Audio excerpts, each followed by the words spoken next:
Good evening, everyone, and welcome to Portland Public Schools Building Level Advisory Committee meeting. It's Thursday, October 27th, starting at 6:03 as it's getting dark outside, late October.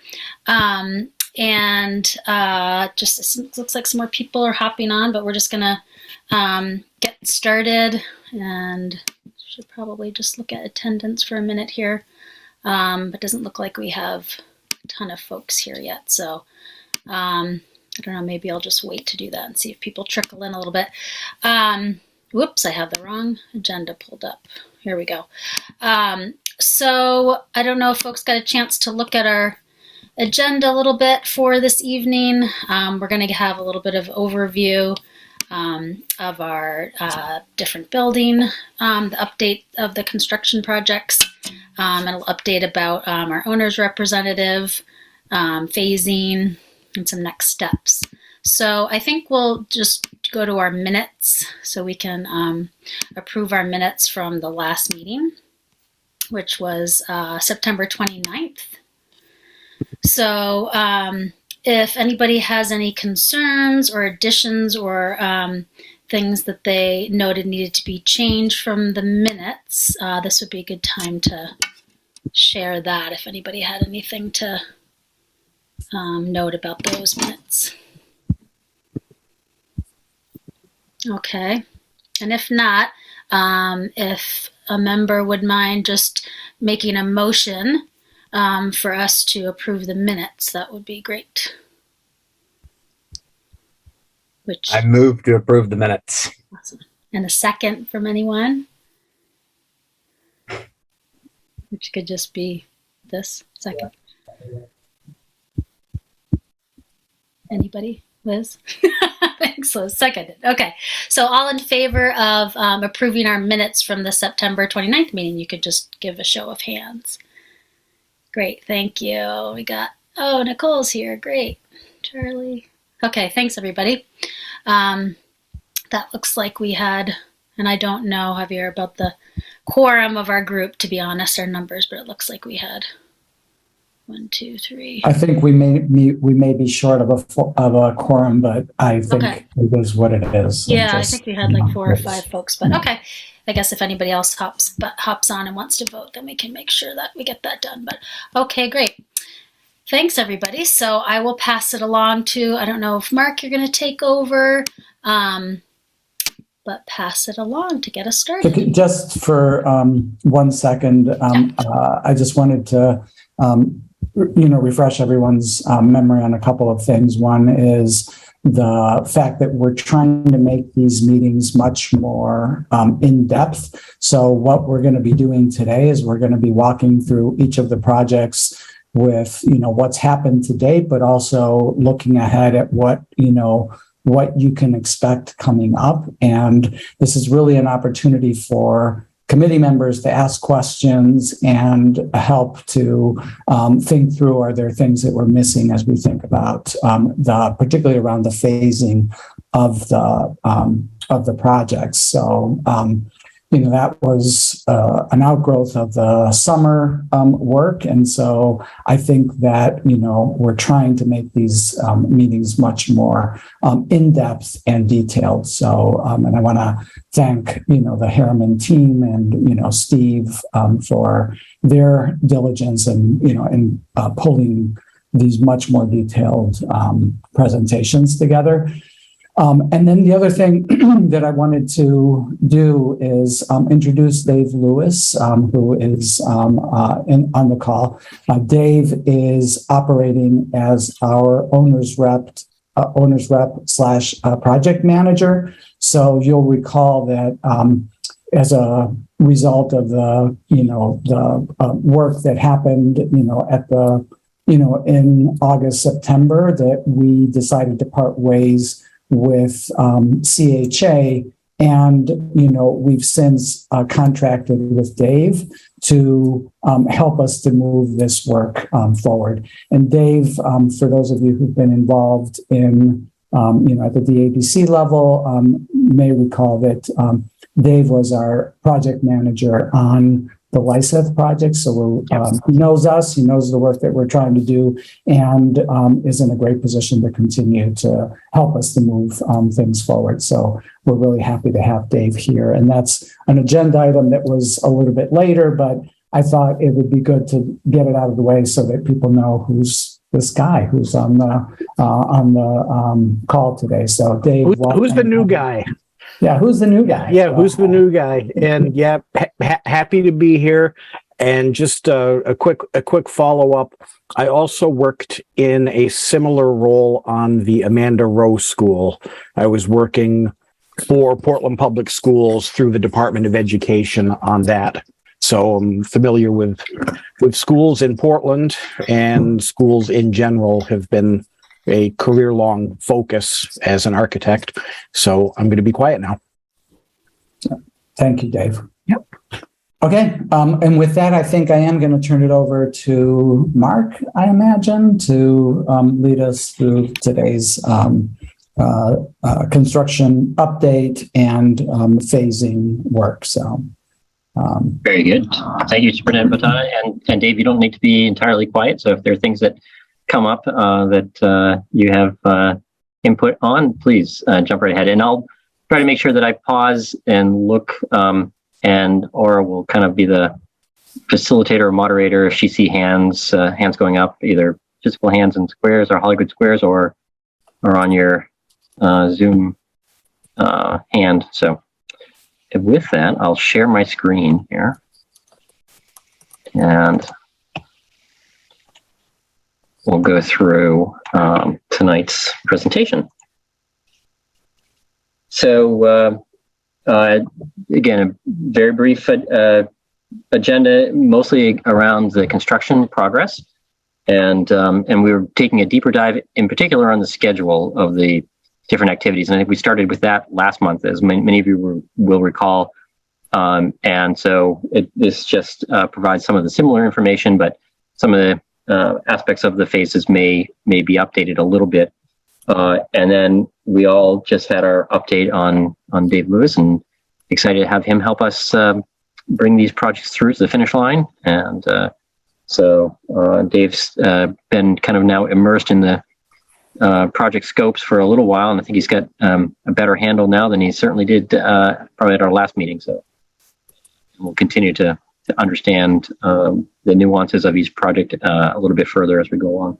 And then importantly, we're looking at a contingency update. So what have we spent of the contingency? And you all remember we did shifting of some contingencies to cover where we thought we were going to need some additional funds, primarily on the Longfellow project. And so, so we'll give you an update on those, and then just talk about what the next meetings are. And so on Longfellow, and we'll see these graphically on the plan here in a minute, but the kindergarten wing, which is on that first level it'll be on the left-hand side of the page.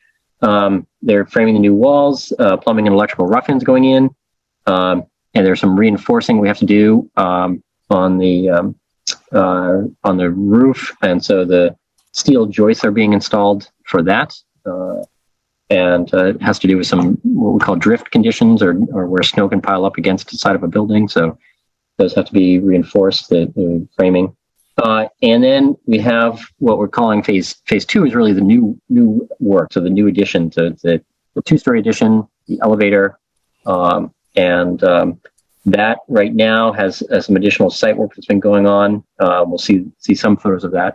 The masonry is getting ready to go onto the exterior of the building. Slabs are poured near the shaft of the elevator, so the landings leading to the elevator itself. And the elevator cab is on site, so that's exciting. Elevator lead times are anywhere from 35 weeks onward nowadays. So elevator getting them on a construction site is a logistical aspect. There's a steam line that we rerouted around the elevator shaft, and so you'll see how we did that in one of the photos. And then prepping for the roof installation at the additions as well. There's, as we mentioned, we're coming forward with not only the work that's ongoing, but some of the challenges that as we encounter them. So we had to rotate 2 kindergarten toilet rooms because of the reinforcing in the structural slab, and there's the reason that we're getting that information now is because we do a infrared scan through the slab, and you can't do that until you remove some of the flooring on it and you have a bare slab. So that's something that again we're just going to rotate those. It's not going to have an impact to the square footage of the classrooms. It's going to rotate the classroom or the toilet rooms within the classroom spaces. The photos to describe some of the work that has taken place. I'll start at the top left and then go to the right, and then bottom left to the bottom right. Top left is the new administration desk in the corner of the first floor. And you can see the layout of the counter as it looks out onto Stevens Avenue. The second and third photos are classrooms 101 and 102. Those were delayed trying to get the flooring in. And so that flooring is in, and the classrooms are now set up.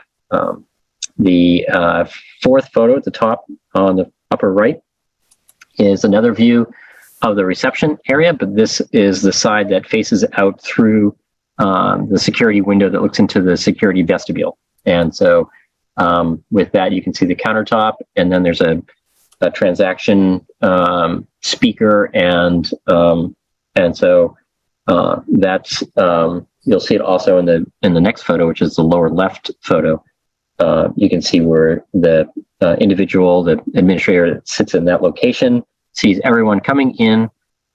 They make visual contact at that window.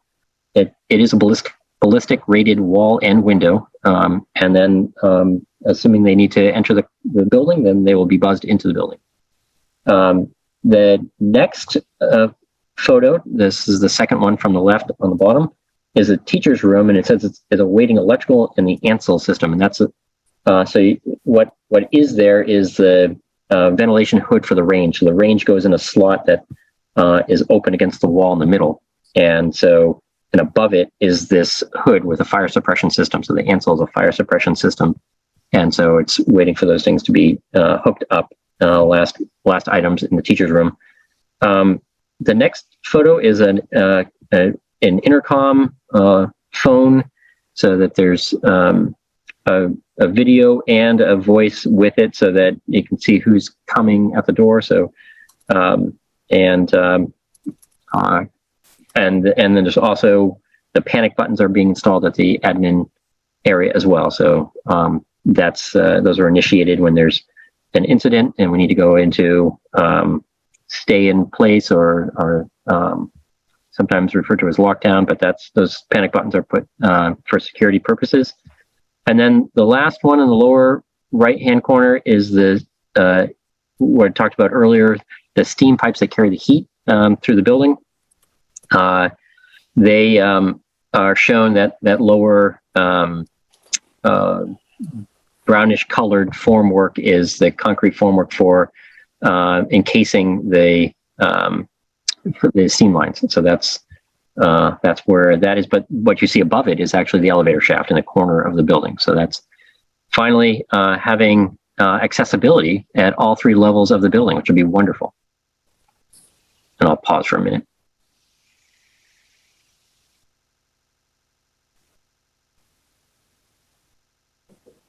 Okay, moving on. Reiki now. We are looking at phase 4, which is the current phase that we're in right now. And what we had to do is open up the slabs on the lower level and install piping. So a lot of drainage piping that had to run below the floor. And so we had to saw cut those openings and put the piping in, and then we pour the flooring back on top after. So that work is done. And then we're reframing framing rather walls for the rough-ins. And so that that's going on right now.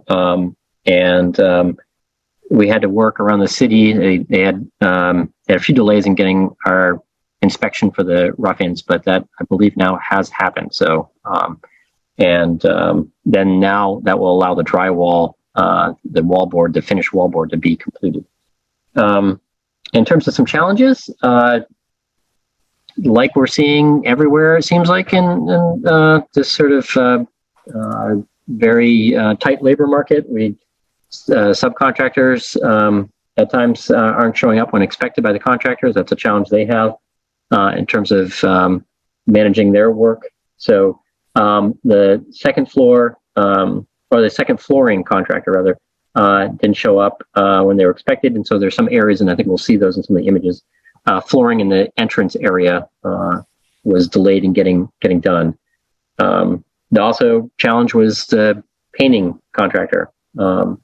And so we had a little gap where they were expected to come in over the long weekend, but they didn't.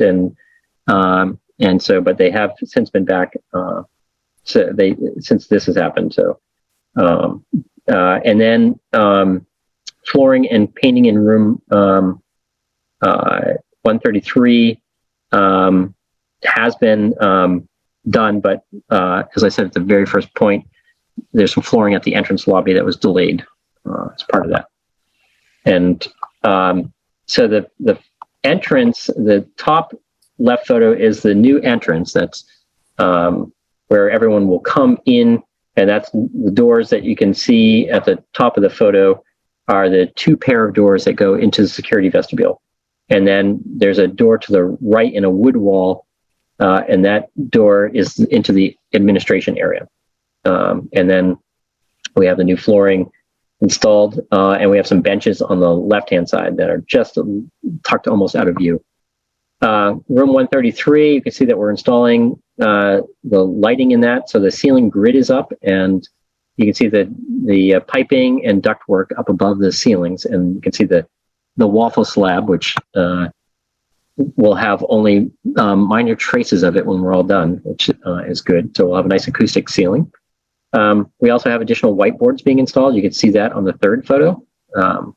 And as stated, in the lobby area, the ramp is awaiting flooring. So we've got the flooring that goes to the stairs, which is where that light-colored flooring stops. But then it's not right now shown going down the ramp. And so that's waiting in this photo to be installed.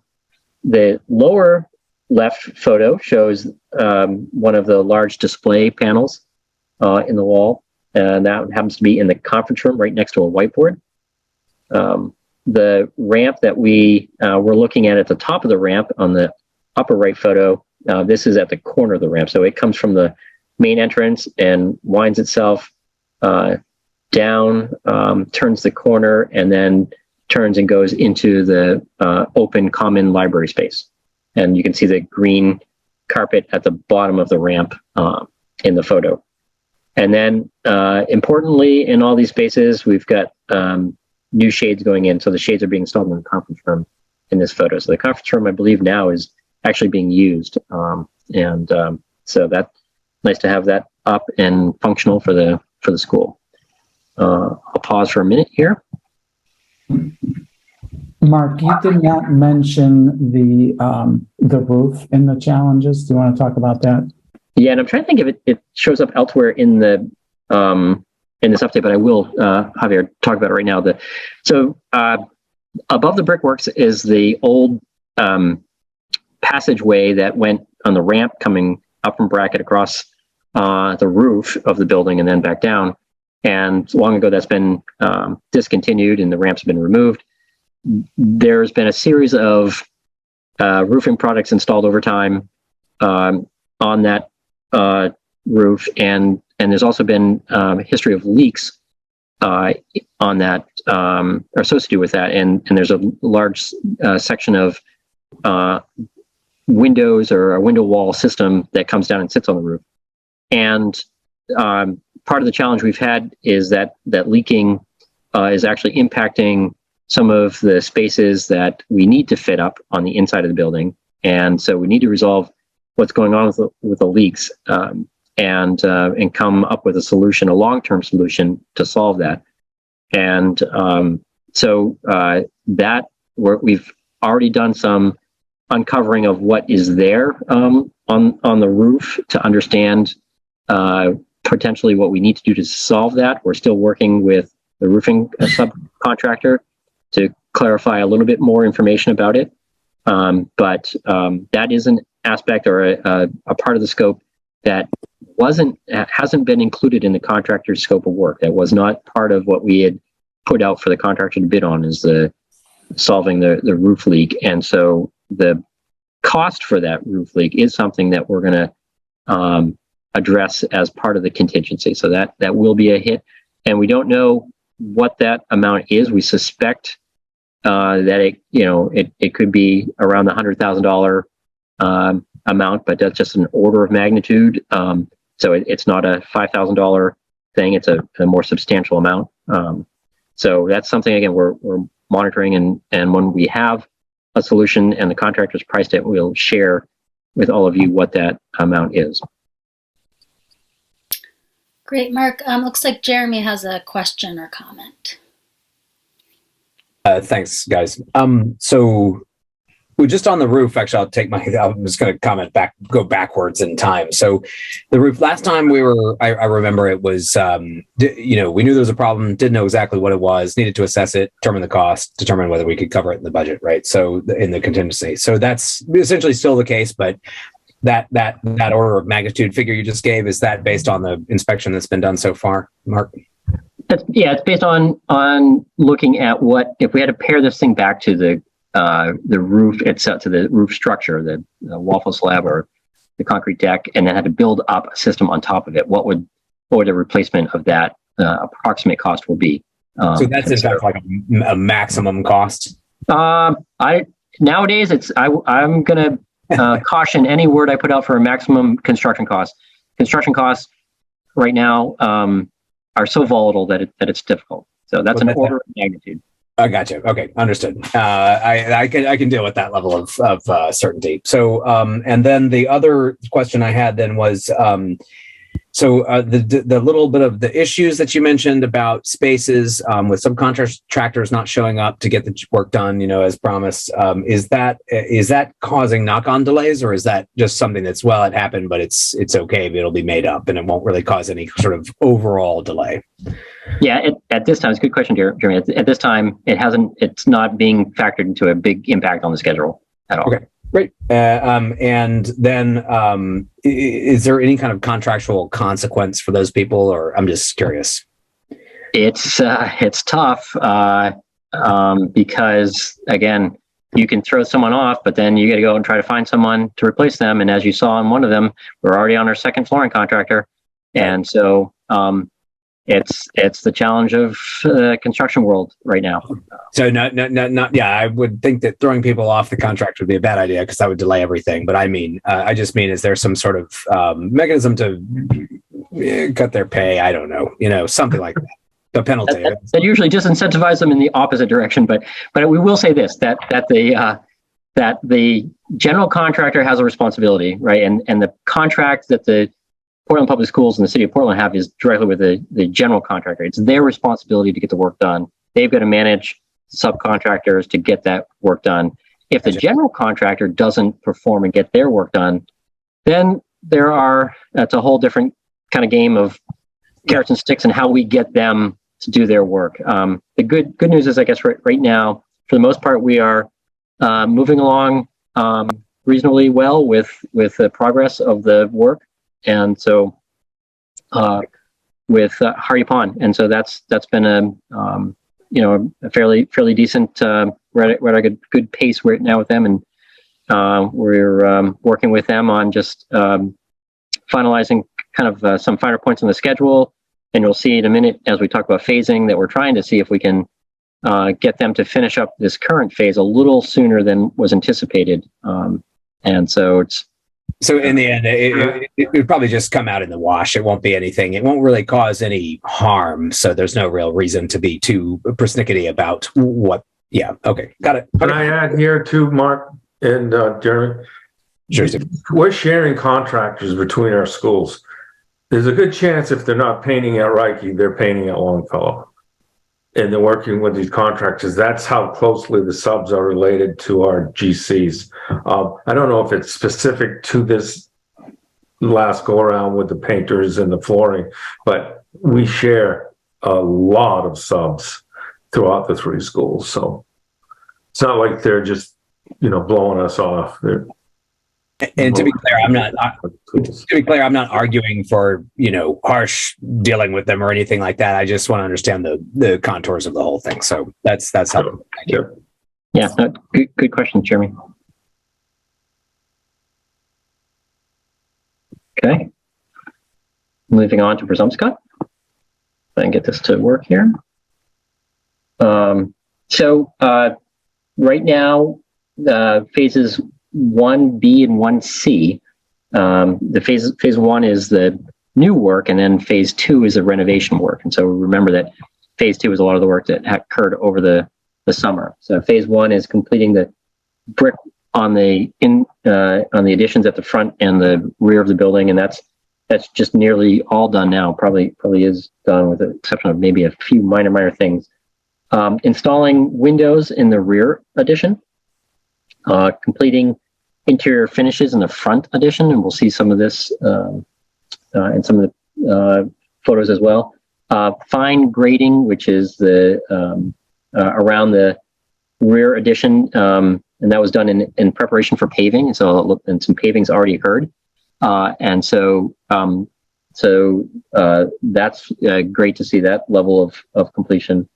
Installing the mechanical or HVAC equipment and ductwork in the rear addition and front addition, and then electrical rough-ins at the front and rear addition. So the rough-ins are the stuff that goes in the wall, it's roughed in, and then the finish equipment and appliances and stuff go on after all the walls are and ceilings and whatnot are all installed. So the electrical, rather the drywalling and taping at the rear addition, so that's important after the rough-ins are done. And then flooring at the front addition, and installing the rooftop, the mechanical unit that serves that front addition as well. Some of the challenges on the Presumpscot project are the skylight in the lobby is delayed. And so we're not while we're waiting for that, we're going to build the opening where the skylight goes, but we're going to then seal it over, so that isn't going to hold us up. And when it does come in and is ready for installation, then we'll essentially work off hours to install that. The front vestibule, where the new entrance is being created, will not open with the rest of the front addition. And that's because we've got some siding that's a little bit late in getting on, and also we had a little bit of a delay in getting a contractor or a constructor to build steps and a retaining wall. And I think I understand that we now have someone, and Dave, I don't know if we have an update on when they expect completion of that or delivery. We don't have an update on when it will be completed yet, but as of last week, I think last Wednesday, they had the precaster on board making the large side wall pieces. So we're trying to get an updated schedule from Great Falls, so that will show up in that. Great. And so we will be able to occupy that the front addition. It's just that we won't have the use of the front door quite yet when that gets turned over. So I'd like to say on this, what we're talking about is precast cement walls that frame the stairs to the entry. Knowles Industry is the precaster who stepped up for this to supply this large precast. So to have a better idea of it, what it is in your head. So that's what it is. Thank you, Steve. I also just want to add that actually the skylight's going to be put in, I believe, on the 8th. I think that's a Saturday. Ben told me today. So actually the skylight's on the way. Excellent. Look at that. Up to the date scheduling information. Thanks, Angie. So looking at the photos, the top left is that fine grading that we talked about around the rear of the addition. You can see the brick, the gray brick in the windows in that area. And then we have, and that's near the art and music rooms as shown. And then we've got drywall going on in the second photo. You can see them installing the panels. You can see where the wall framing is, where they haven't installed those, and where one of the doors is. And then there's flooring in the front area, so where the new main lobby or expanded lobby is, the new entrance lobby, and you see that light colored rubber flooring that's going on there. Notable in the next picture, the far right picture on the top, is protecting the walls from being damaged while they're installing the flooring. So good to see that the general contractor is protected. So it just means less work that has to get picked up on a punch list and redo or redone. So that's nice to see that. So and then the lower, after the drywall is installed, then the taping and the mudding of the joints, and you can see that going on. This happens to be in the pre-K K area where you can see windows that are covered with the sort of light squares or rectangles, and they're have a variety of shapes that are somewhat whimsical, and you can see that same area on the far right bottom picture. So the inside of that room is on the far left, and the outside of it is on the far right. And so there's a low window that's kind of fun and neat for folks that spend a lot of time in a lower area of occupying a lower area of the room than a lot of the adults do. And so that's kind of an interesting little area to peek out, and then let some natural light in both of those as well. The last section of the masonry was being completed when that picture in the middle was taken. So there's a lift that the mason uses to go up the wall, and you can see them installing the brick at the very, very top of the wall in that picture. And so that gives you kind of a sense of what had been done. Largely, these are photos are still a couple weeks old, so there's been even more progress since this. Yeah, like we have the lobby where we have now, right? Oh, we're occupying the lobby completely. So, and that doesn't show that here. And most importantly, we have staff toilets off the lobby too. Yeah, absolutely, right. That's and more what I was office. I like gonna have an say. office right now. Yeah, I've heard about Crazy. the staff toilets being a big hit. Yeah, it's going really well. Oh.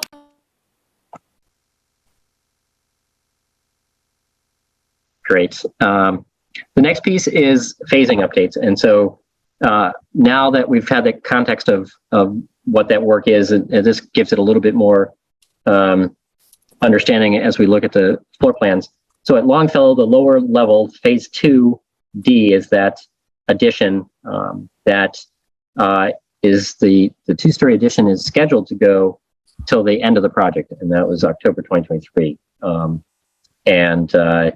The lower and level renovation with the toilet rooms and some of the other upgrades we're making to some of those spaces, that work is scheduled to go on until the summer, August of 2023.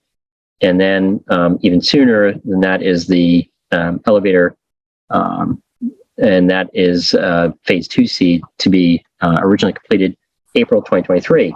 Right now, and you'll see kind of the impact of this, there's a push to try to get the phase 2 done early that would allow the general contractor to accomplish more work on the second floor faster. And so, and that has a lot of implications. But the idea is that if they can remove the portables from the site in the summer, this coming summer, 2023, then that would allow them to get the some of the site work done and not have to wait around until the weather gets better the following spring to get some of that work done. So that's there's a real strong push to try to get that to happen. It would save a lot of time and complexity with the phasing upstairs on the second floor as well. So we'll see that as we go up to the second level. But so here's the phase 2C and 2D are the same as downstairs.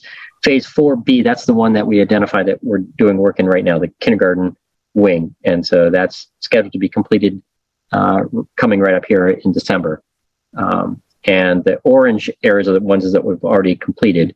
And then next summer, we have phase 6B on this level, which is the building system upgrades in the area of the gym and the library over in that corner of the building and the corridor, the main corridor.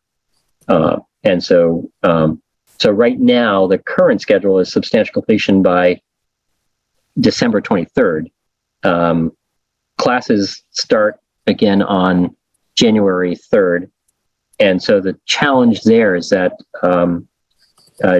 December 23rd is back or right up to the holiday break, and trying to shift staff around as we learned from our experience over this past summer.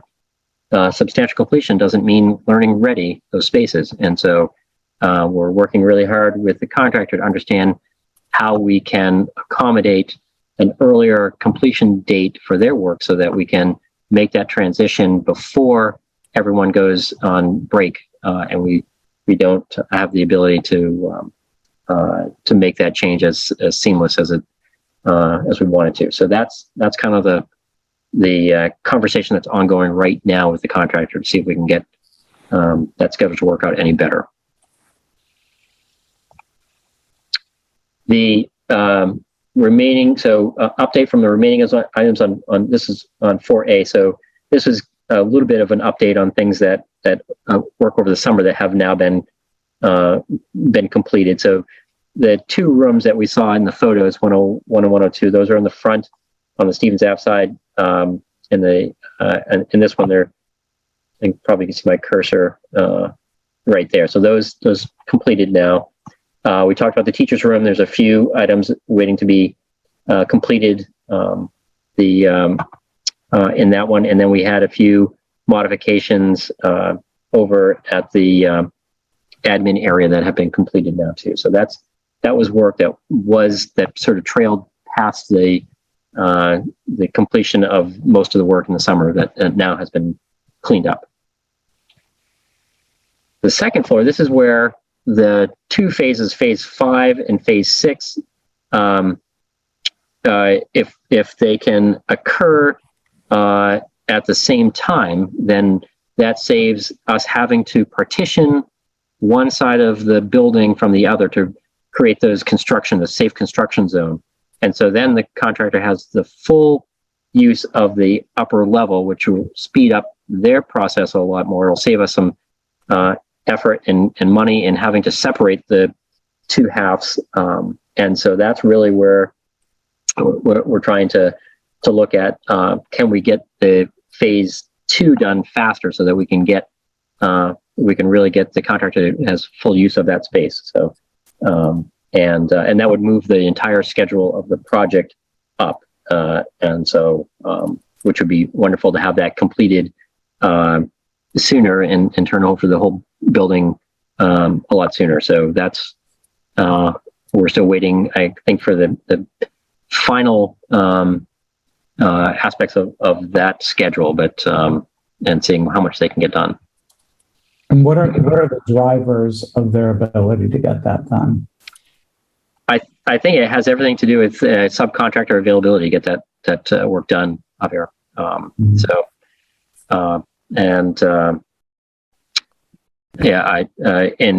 as Steve mentioned, the subcontractors are kind of shared across all projects. We've got the same subcontractors, and so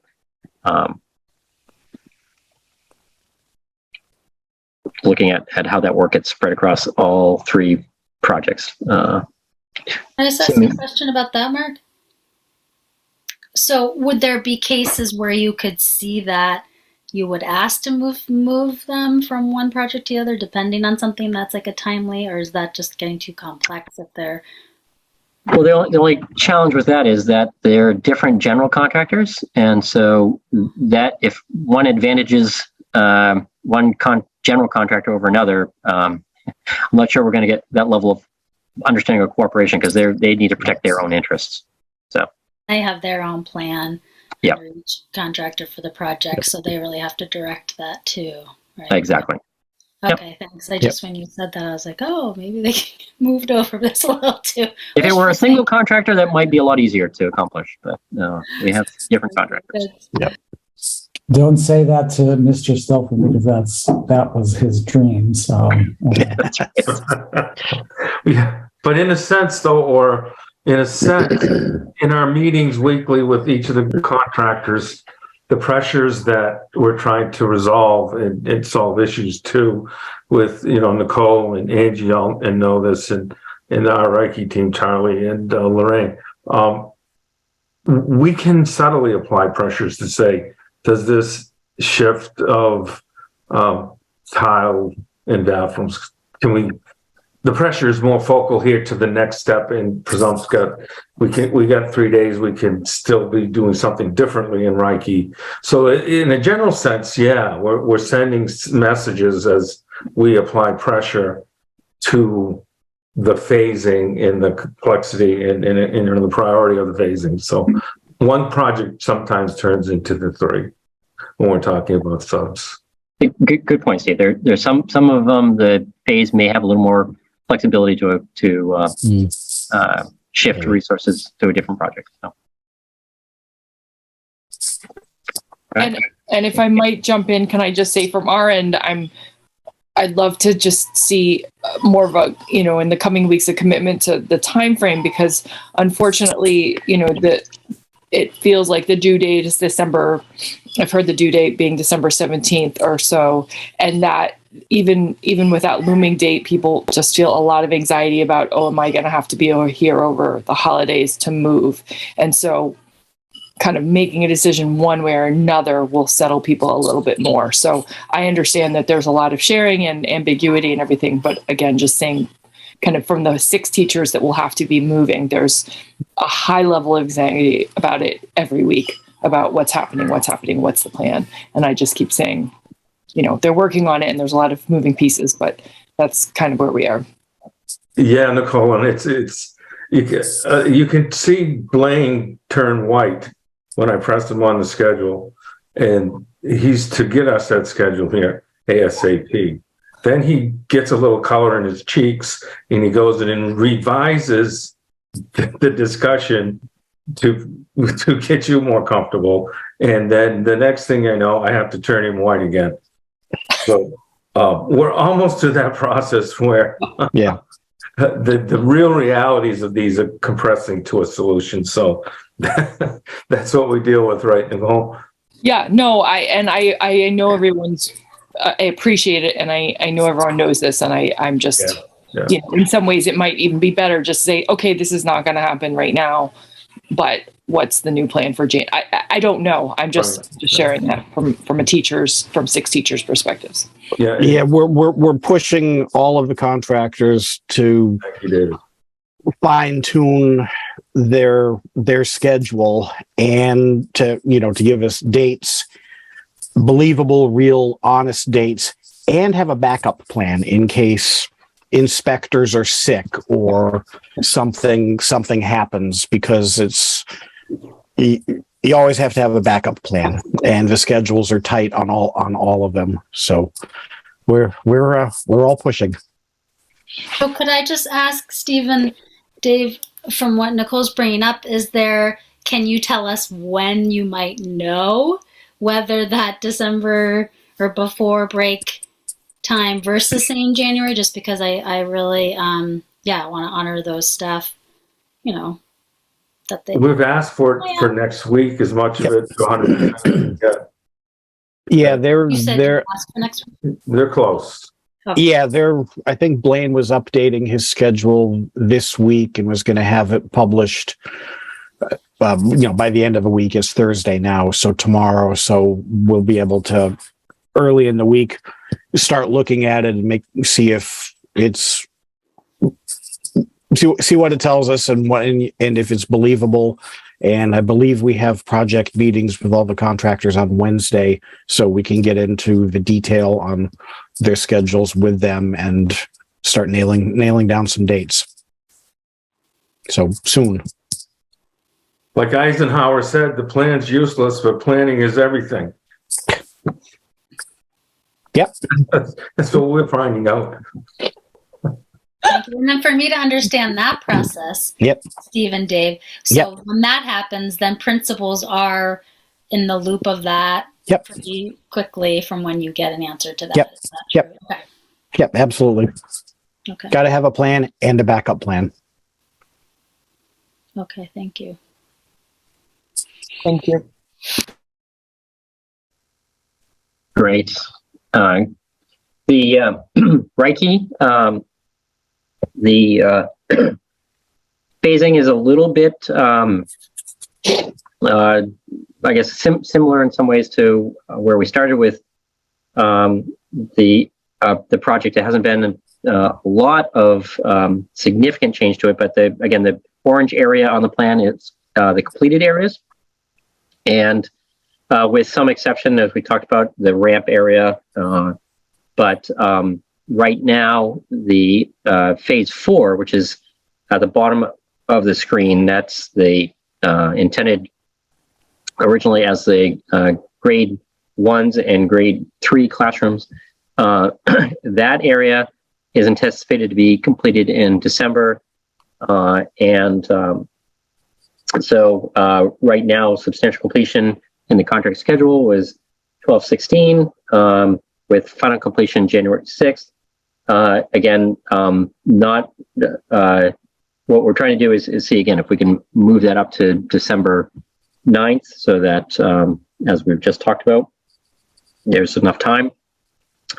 And right now, on the first level, phase 6 would be the last area, is scheduled for the summer coming up. And so that would really complete a lot of the flooring and some of the work in the admin area, and open all that up so that the first floor would be complete by next fall. With the exception, I should say, right now, OTPT is one that's impacted. You can see that's constructed in the brickworks, and that is impacted right now with resolution of the what's going on with the roof. And on the second level, we have phase 5, which will start right after. It's right above phase 4, and so it'll happen right at the start of the semester in January, and that is followed by starting in the summer phase 6, and then in the fall the last phase, which is the phase 7, which is the art and music at the front of the building, and so that that right now is kind of the way things are laying out. They may, you'll see a note here, the Hardy Pond may look to see if they can get the art and music to happen sooner, so that again they can complete the project sooner as well. So, and things would wrap up prior to the December of next year. So,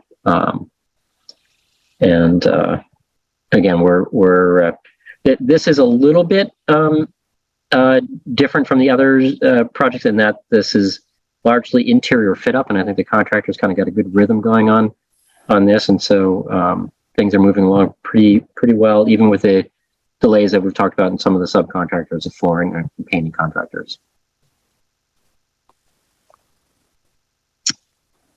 Presumpscot, which phase 1A was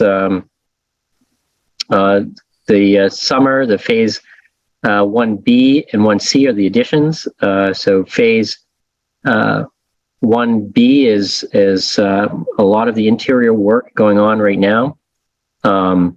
And we saw that in some of the pictures with the drywall, and then as soon as the drywall is done, then we'll see painting going on and ceilings going on. And so that's moving right along.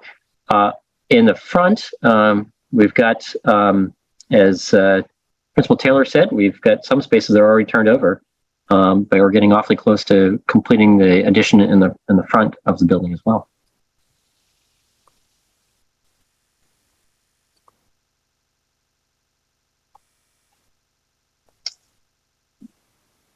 One of the items that I don't know if we covered this the last time or not, but it's a scheduling consideration that we're reviewing right now, is the requirement for the projects to comply with the city's lead, or the building code's lead for schools. We're working with the lead consultant right now to look at one of the steps is to flush out the building. And so it requires that once the building is completely constructed, that there's a process of running the ventilation system to move enough air that it changes the volume of air in the building a number of times. That flushes out a lot of the contaminants in the air, off-gassing and dust and whatnot. And so that is gives you some points for the LEED certification. And LEED doesn't, there are some points that you need, that every LEED project needs to get. We call those prerequisites. And then there's some that are elective, and this is an elective credit. So we're looking right now to see if we can still get LEED without having to do the building flush out, or to use an alternate method of testing the air instead of having to do the building flush out. And so those are considerations that we're looking at as well, as we look to get ready to turn over the addition.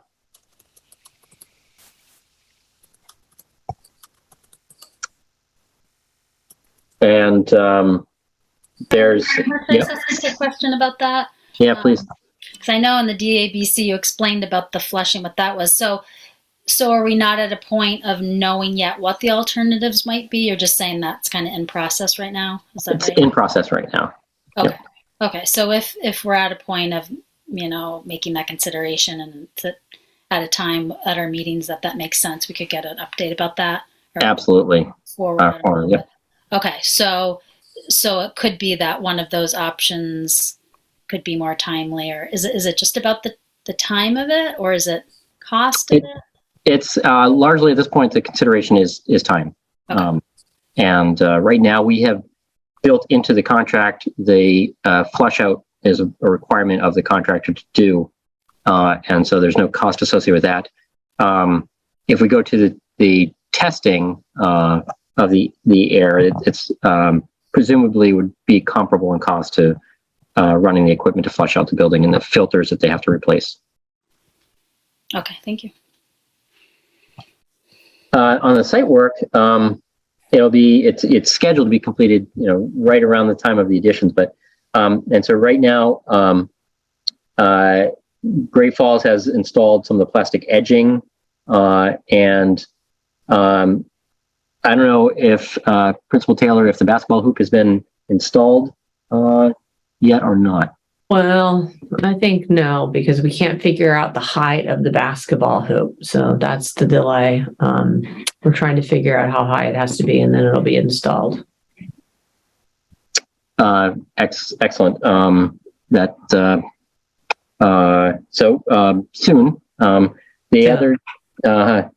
The other thing is that they're going to, as much final paving before the paving plants close down here with the cooler temperatures coming, but we actually have had a little bit of a reprieve in some with the real cold temperatures so far. So there may be some remaining final coat of the paving, but and then if there is any, those will just be finished up in April when the paving plants open up again. And then the portables will be removed and when the rear addition is complete. And then we can restore the fields when the temperature rebounds in the spring, so we can regrade and plant seed on that. So those will happen in the springtime, April, May. I just add that they are seeing the front of the building now. So they have started the landscaping in the front of the building. They started today and they'll work on it tomorrow. Excellent. So, and that way, hopefully in the spring, it'll be well established. It'll come right in. Update on the owner's rep, we've already done. So Dave Lewis on the team. Contingency update.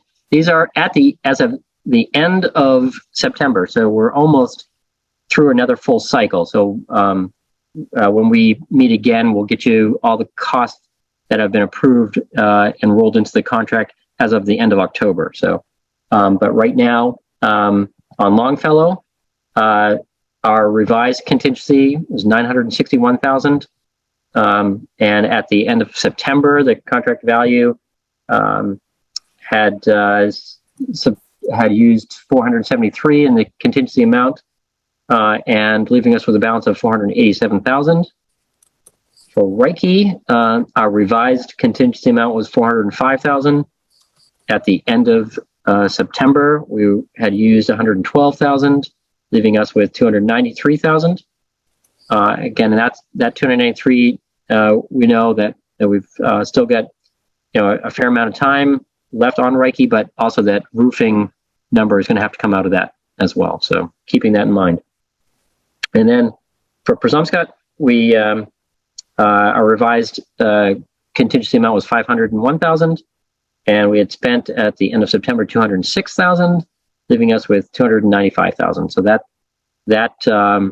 gives you what it was there. We still have a few months to go here with Presumpscot. But we're getting a little closer to being able to understand if there'll be funds remaining from that either go back into the contingency pot, or also thinking, as we've talked about before, how some of those contingency funds may get returned back to the FFE that we borrowed it from to fund some of the contingency and delay claims. So any questions on the contingency?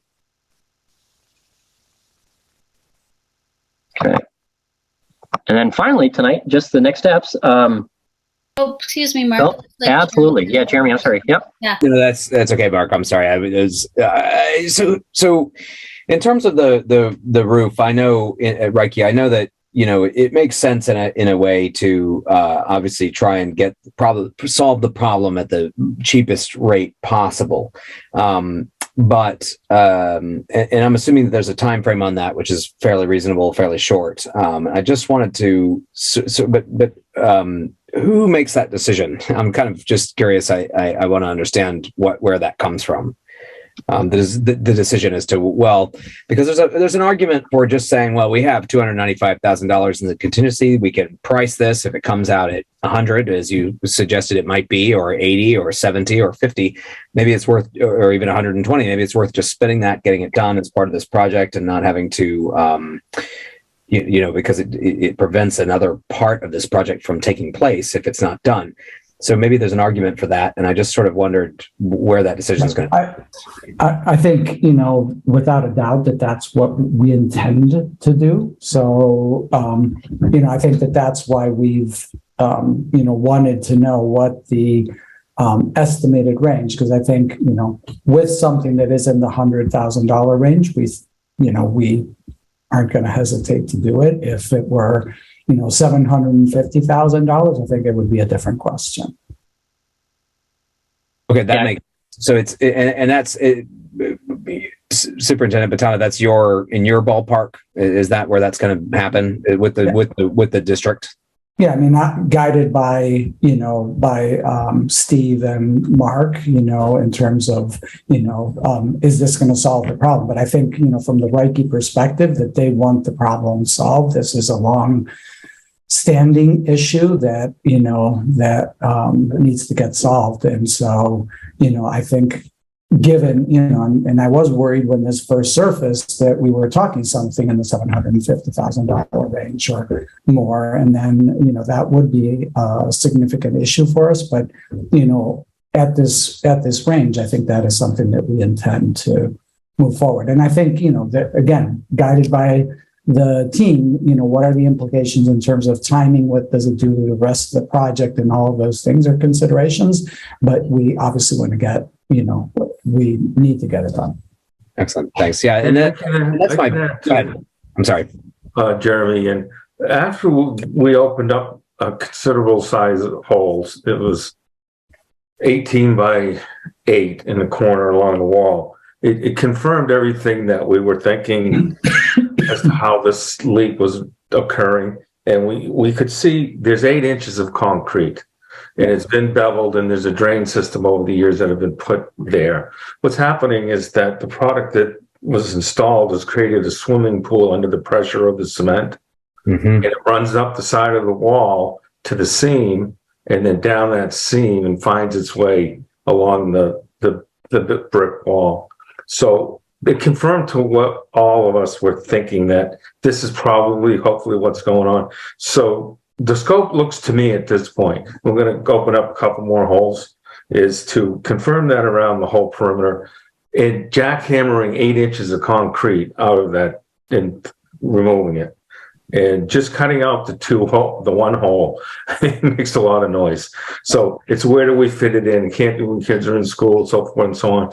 And then get that cement off the top of that, and then set a type of, I would guess maybe even a cement, much less, to set our grid system on, which is right on top of the waffle slab of the roof, is what we've come up with by opening the hole, measuring the concrete, looking at the building where the top deck would be, where the waffle ceilings were, to the ceiling floor deck. So we seem to have a good grasp of it. Now we need to get another couple looks on a different area, get Maine Roofing to give us some numbers, and then how is this going to fit into the noise, primarily, to jack that cement out of there and then get started on a system.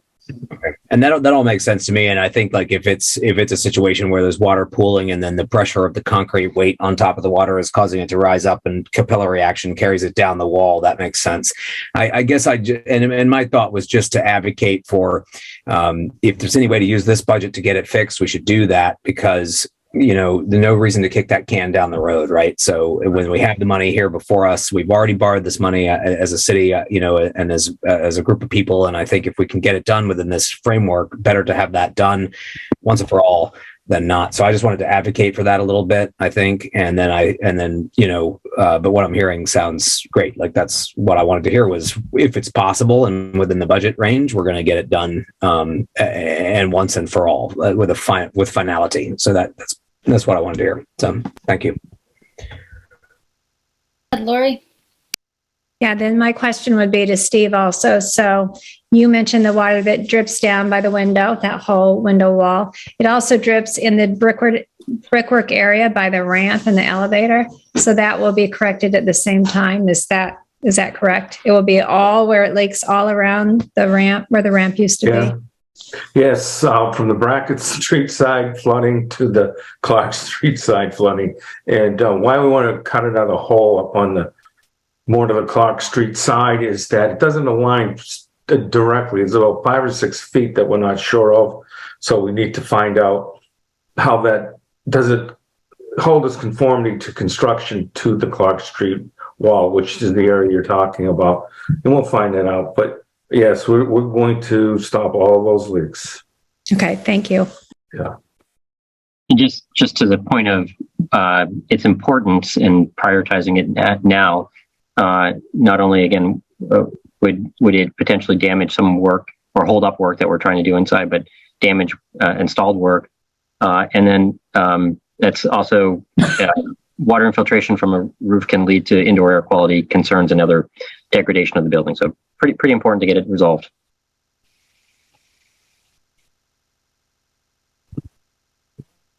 So our next meeting time occurs, I don't think everyone wants to meet on that Thursday next month in November here. So we're going to look to see what we can do to find an alternate date for that, and give everyone an update on some of the items that we've talked about tonight, as well as we're getting a lot more close to the completion of Presumpscot, and also just updates on contingency spending, an update on the roof at Reiki, and some of these other items. So we want to keep you all in the loop.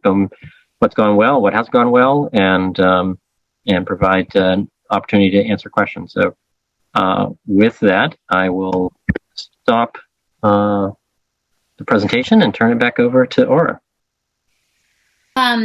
Superintendent Batonich, can I just ask, do you think it's the goal? We probably will get another date, because I was just thinking if that doesn't happen, I would love to at least have, some sort of. Yeah, I mean, maybe one of the things that we could think of doing a combined BABC and BLAC meeting on that day. Yep. That sounds reasonable. It just seems like, the 2 months, there's a lot of decisions and moving parts right now. That seems like a long stretch if we didn't have a time to meet between now and December. Yeah, I mean, that was what I was thinking. I was going to talk to you about it. Okay. But that makes sense to me. Yeah. Okay, great. Lori, did you have your hand up for? I think that was your. Sorry, no, I need to take it down. Okay. Does anyone else have any last questions or thoughts before we close up for the evening?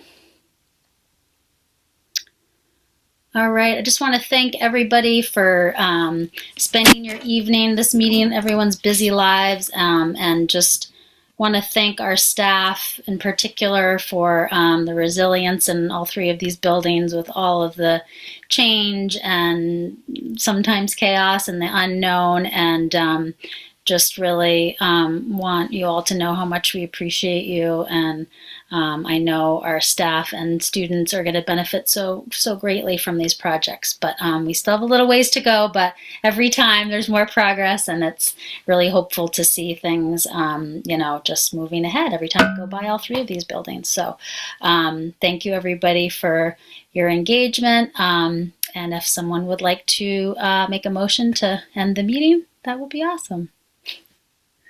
So moved. All right. Second from anyone?